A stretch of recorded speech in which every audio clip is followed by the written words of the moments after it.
Hello, all my crafty people. I have recently had some questions about some things in my sewing room, and I thought I would just kind of show y'all what I've got and what I use in a couple of ways, and also how I made some of it. So, if you've never been to my channel before, my name is Stephanie, and I upcycle clothing, mostly thrifted items, into new clothing or wearable items. And today, like I said, we're going to look a little bit around the sewing room. Hopefully, you won't see all the craziness. And also, I'm going to show y'all how to make what someone's asked about my.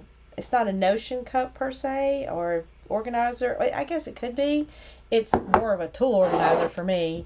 I use these to handle just about everything I can put in there. It was a way to use up coffee cups that I had been accumulating a long time ago. For some reason, I had tons of Christmas cups. And anyway. So we're going to look around the sewing room and we're going to make a coffee cup organizer.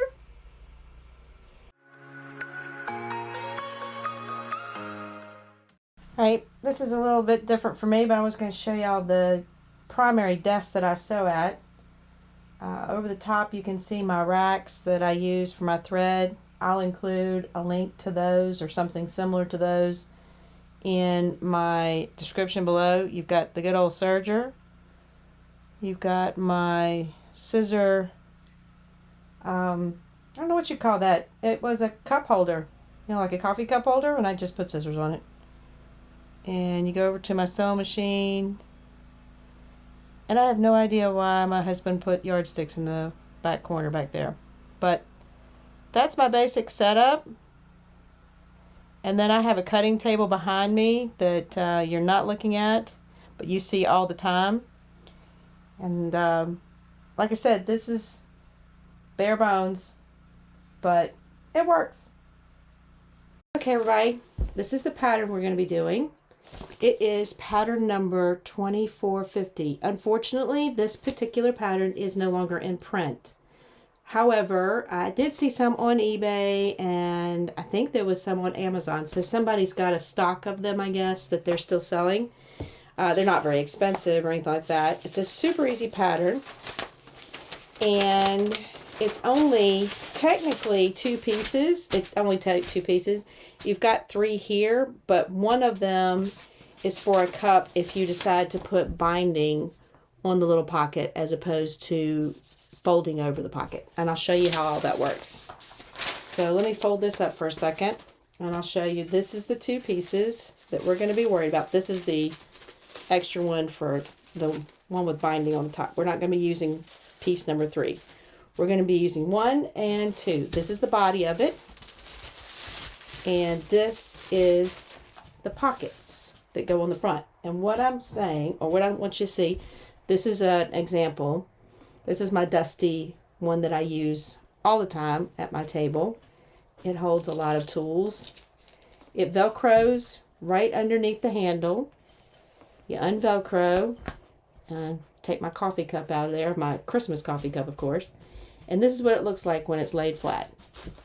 So these little pockets go on the inside and these stay on the outside. So this part is number 2 and the rest of it is the first piece.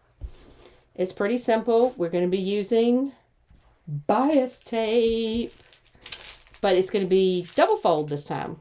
So it's more like a binding like you would do on a quilt. And in this particular example, you can see that I quilted it in pink to go with the watermelons. And this was me being fun and creative, but for time's sake, for me being able to show you how this is done, I thought I would use a pre-quilted piece of fabric. So I have the last remaining piece of this. Whoop! There goes my, I'll have to get that later. This is a butterfly, and it's two-sided. So that's kind of cool. But it's just a pre-quilted piece of fabric that I had purchased. I think I made a stand mixer cozy out of it. And also a tote of some sort. But I don't know why it's cut around here. I have no idea. So anyway, we're going to use this as the body because it just does fit. So it is an excellent use of this last piece of fabric. And I didn't find anything that really went with the little blue-gray kind of color on the butterflies. So, or even the orange like that. I didn't have anything in that tone. So I thought I would use this light yellow color. It's real light. And I think it would be muted enough where it won't outdo the butterflies, but it'll be a nice pocket. And it'll go well. All of it will go well with this kind of cocoa coffee colored, actually, what is it called? Bark colored extra wide double fold bias tape that we're going to use around the edges. So all of that being said, let me get set up so we can cut this out and get going. All right, I'm going to pin these two pieces down. That's going to be our outer pocket in the light yellow. And this is going to be, this doesn't have a right or wrong direction, which is great. And this is going to be our base, the body of the little organizer. So let me pin these down, cut these out, and we'll get to figuring out how we're going to mark all the little lines for the stitch lines and for the pleat lines.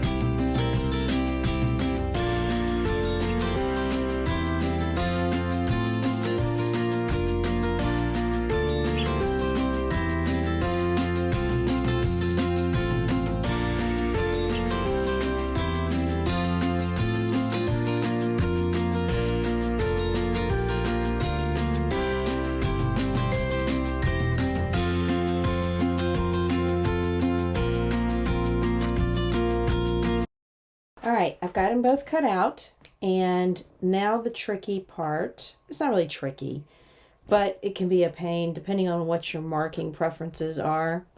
But I'm going to take all the pins out of the bottom down here, and I'm going to move this one off the side too because I'm going to need to fold this fabric. And I'm going to fold the fabric back on the fold line that would be the line we're going to use to fold it in half anyway. So I'm folding it on the fold line, trying to be neat about it. All right, and what that does is it gives me a perfect view of all the marking lines. Now, I'm going to use a washable marker. There are smart people out there that use their kids' washable markers. Super. If you got them, use them. I spent a fortune on these. It's okay. So I'm going to take my handy dandy ruler and I'm going to mark. Oh, and by the way, this fabric is the same on both sides. It's just, I think it's a type of batik. So I'm going to mark from the line down. And this will give me the ability to mark each stitch line. Now, is this the right way to do it? I don't know. Works for me though. And then we'll do that with the other piece too. It'll be a little harder to see with all the pattern, the busy pattern, but I think we'll be okay. So once we're through marking all of these, then we'll go back and do the same thing for the pleat marks. So that's our stitch lines. And then you see these little pleat marks here. So we're just going to mark those on the bottom. And we're going to mark about that much. That'll give us plenty of line to fold on. And I'll show you how we're going to fold them. Is that how long, how far apart there? That's another good thing when you do it this way. You can tell these are an inch apart. Just make sure your pattern's straight. Yep, they're an inch apart. So if you didn't want to do it this way, you could measure your way through it.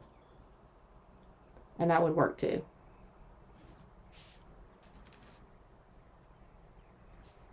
So I'm going to finish marking these lines and marking them on the other one.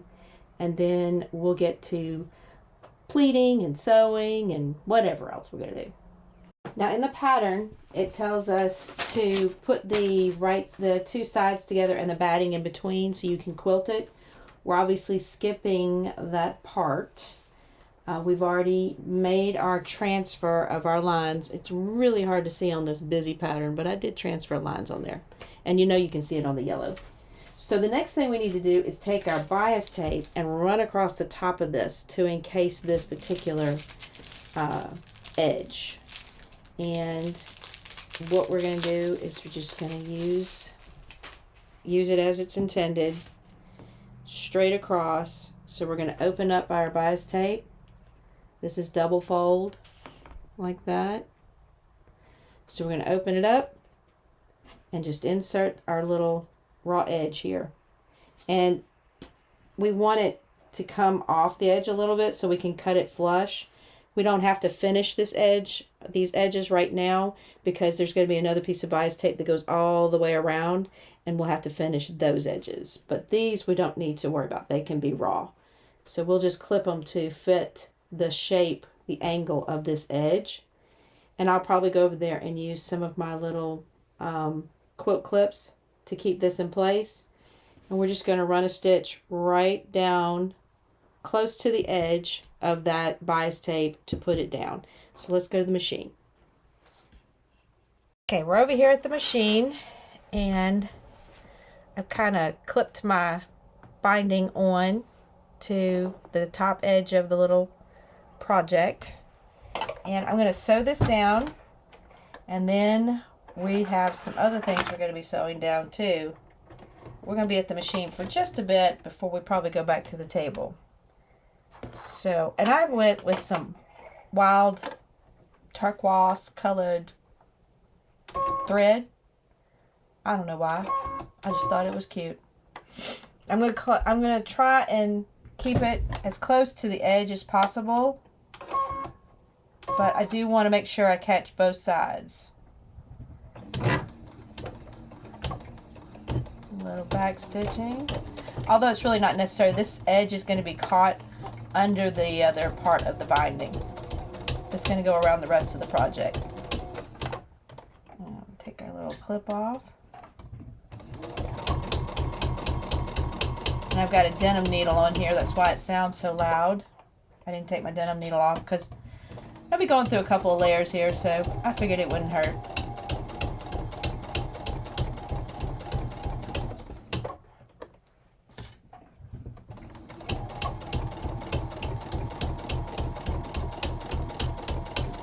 Try to keep my stitch even. It's always a challenge.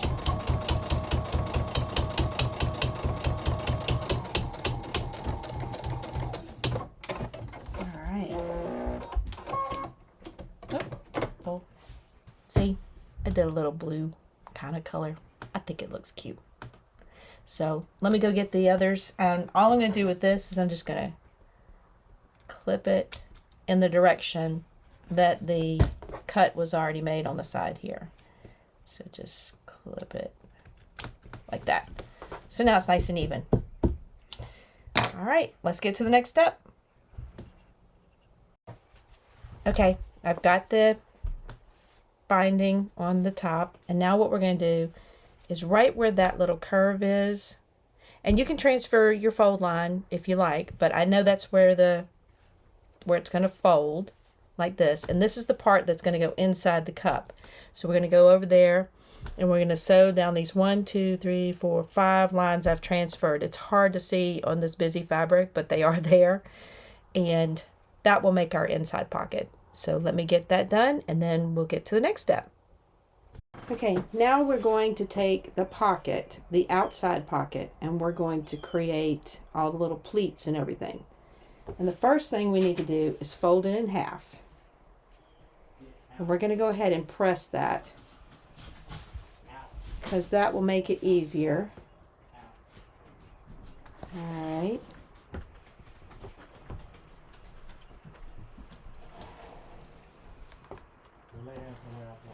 And you can hear my husband telling the dog to get out because it's a pretty day. So now we've got it folded in half. And I think it's, let's put that one, press that a little differently. All right. Now the raw edges are going to be caught under bias tape, so we're okay. Now this is the way I've understood it. First line, I hope y'all can see those lines over all this busy fabric. First line, you're going to fold into the second line. Like that. So you're picking up this, you're folding it on this line, and then you're folding it over to this line. It's kind of a gotta think about it kind of thing. I'm going to press that one. Like that. And then same thing here. We're going to take this line and we're going to fold it over. So you're still seeing your stitch line out here on the edge. And that's where you're going to be stitching. You want to try not to catch that fold so the pocket, the little pleat will open.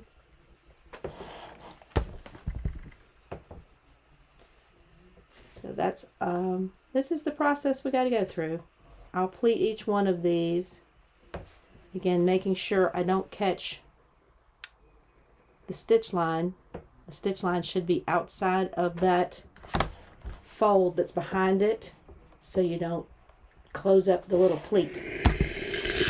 So anyway, I'm going to continue to pleat. And then when we get them all pleated, we'll go over to the sewing machine and put them on the bottom of the little pocket organizer, the little cup organizer, whatever we're calling it. Okay, so I've got the pocket pleated all the way across, and I've got it pinned onto the bottom of the little project. That's what I'm just calling it, the project. And what we're going to do is we're going to sew down first.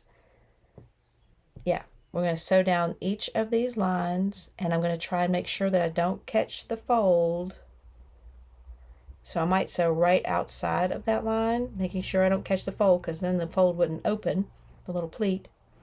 And after we're done with that, we're going to be applying the bias tape around the whole edge of the project. So hold please.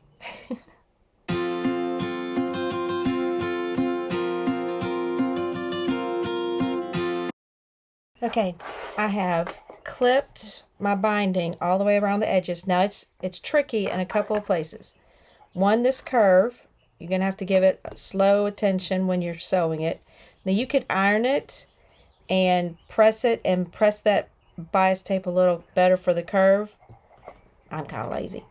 And then you got to make sure that your pleats are all coming this way when you put your bias tape down so you don't mess up your pleats.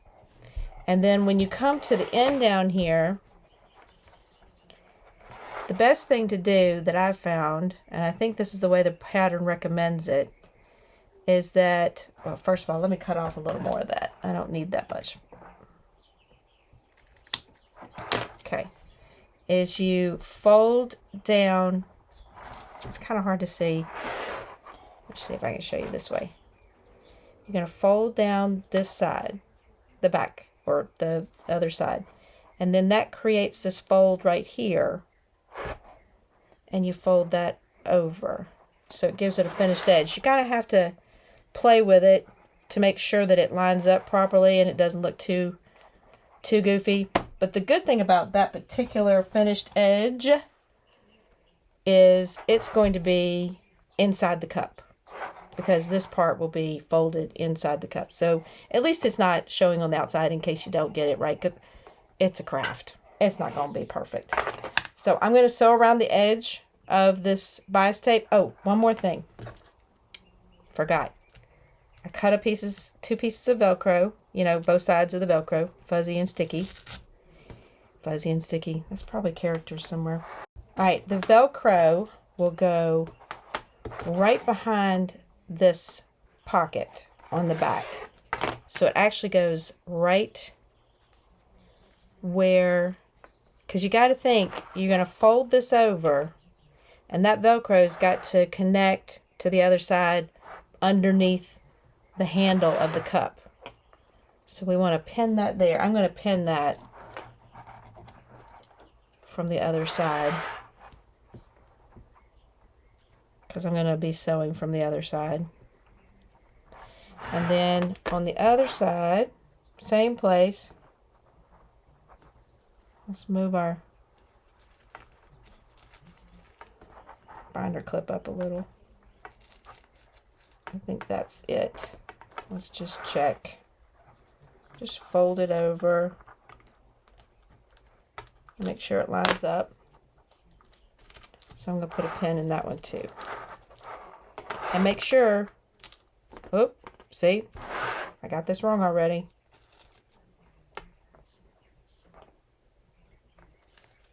This has to go this way. So it will, when you fold it like this, it's got to be able to catch. So either fuzzy side down or sticky side down and fuzzy side up, one or the other. They've got to be opposites. All right. Now, we got those tacked in. I'm going to sew around and we're going to put it on a cup. Okay, y'all. I finished our little coffee cup organizer. And I'm pretty happy with the turnout, except for one thing. Any other time, I have used a fabric that was the same on both sides. This quilted piece has two different sides. It's got this kind of plain, and then it's got the butterflies. Well, what I should have done is I should have done it the opposite way, where I turned this towards the butterflies, so the butterflies would be on the outside. But instead, they're just on the inside. But the good thing about that is, or the good thing about it, period, is you don't really see that much at the top. So, half dozen one way or the other. So I'm going to turn it in. I'll fold it in. It's hard to do this with one hand like this. Okay. Fold it into the cup like that. And then all we have to do is that little piece of Velcro that we put on there. Just have to secure it. And you can shorten it if it's too long. Sometimes I make them long because the cups are different sizes. And that is our organizer. So you can put stuff inside and outside. It's fun to make. Good teacher's gift. I'm actually going to give this one to my daughter. She needs one for her desk at home. So, good weekend project, which is why I've got the pigtails going on. If you like this kind of content, comment, share, like, subscribe. Let me know what you think. And I will catch y'all on the flip side of our next project.